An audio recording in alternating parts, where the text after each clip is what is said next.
Hey, Volley Truthers. A viewer sent me an article from the Volleyball mag on a major rule change in the volleyball world that has for a long time been a source of contention. What is the change, you ask? Let's read it, hear a few comments on it, and then pros and cons from others. Then I will give my take on it. So let's get into it.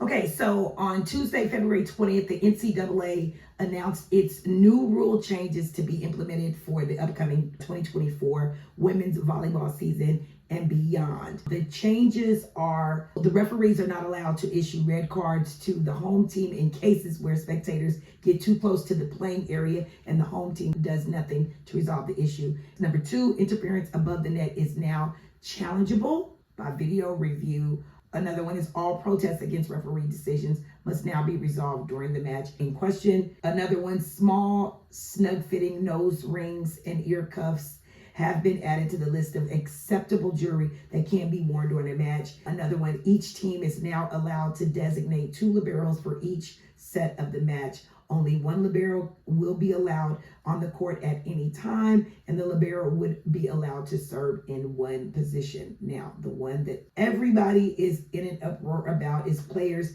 may now contact the ball more than once on any single attempt on a team's second contact, which is normally the setter's ball, as long as the ball is played to a teammate and not over the net.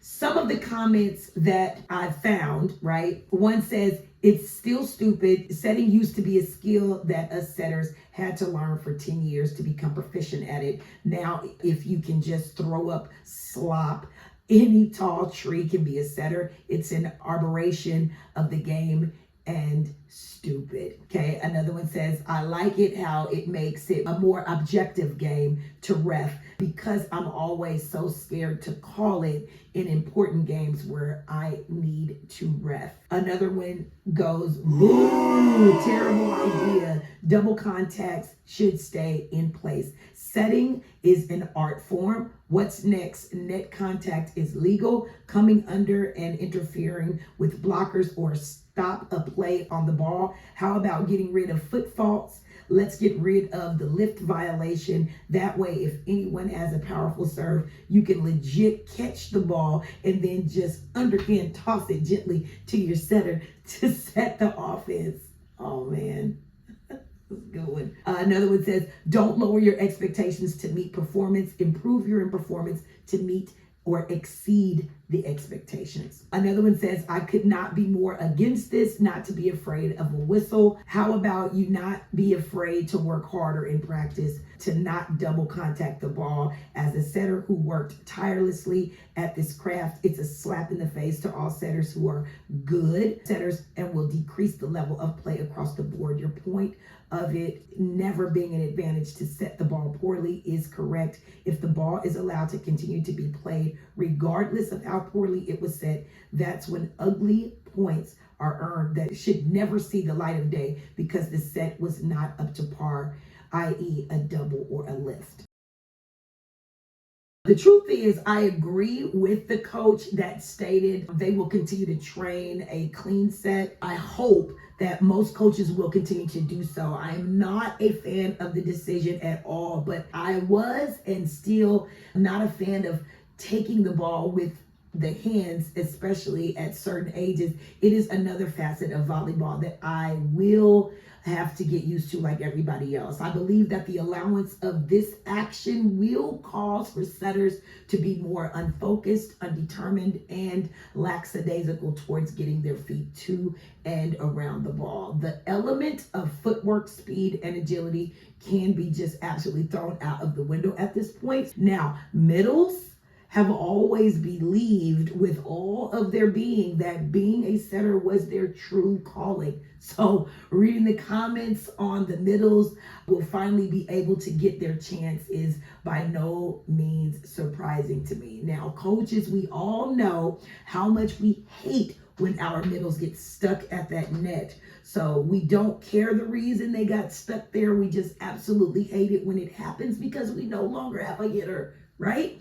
This rule change gives more of a reason or excuse for a middle to X themselves right on out of being a viable hitter because they forgot or downright being lazy because they didn't transition off the net. You know, one thing I always say when coaching players mind your business because you have plenty of it to mind. When these coaches, parents, and spectators comment on how college setters, professional setters, and international setters are not called for mishandling the ball, there's no setter that you can tell me that their coaches are not striving to train a consistent, clean set when they started on their setting journey. I am definitely not convinced that a college coach or professional coach is ready to pick up a setter who is consistently releasing a ball that causes such a disruption to his or her offense. I mean, come on. Everyone knows that most play is done out of system, but geez Louise, this is going to be absolutely ridiculous, especially at the club level. I have to agree again with the comment that stated it will be a rec ball at its finest. Someone made a reference to a QB being like a setter. I could not agree more. They are, but here's where we differ. While the QB might throw an awful pass and not be penalized by the rest, but the QB, just like the setter, cannot be inconsistent, uncoachable, or lack mental toughness. Both must stay in the gym perfecting their craft. When watching the collegiate or professional athletes, one might see a bit of a spin to their sets, but no way are they going to see downright totally fast backspin put on any of these sets that cause such a funk to the team's offense and it not be called. I don't care if it does stay on the same side of the team. If setting any old kind of way is okay, how do coaches go forward in training? Handwork, posture, footwork, shoulders, hip rotation, and more without the player's mental on the importance of setting a great ball, not weakening. How do coaches train? It's not okay, but it really is okay.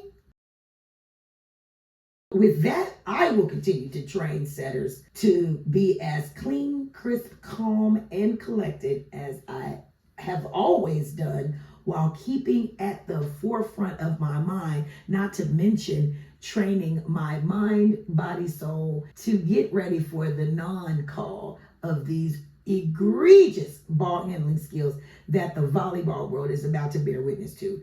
It is hard out here in these volleyball streets and getting even harder with these rule changes. So until next time, remember, play like you're going to be subbed out. That's all for now, but if you like the content, leave a comment below, spike the like button, and subscribe to my channel.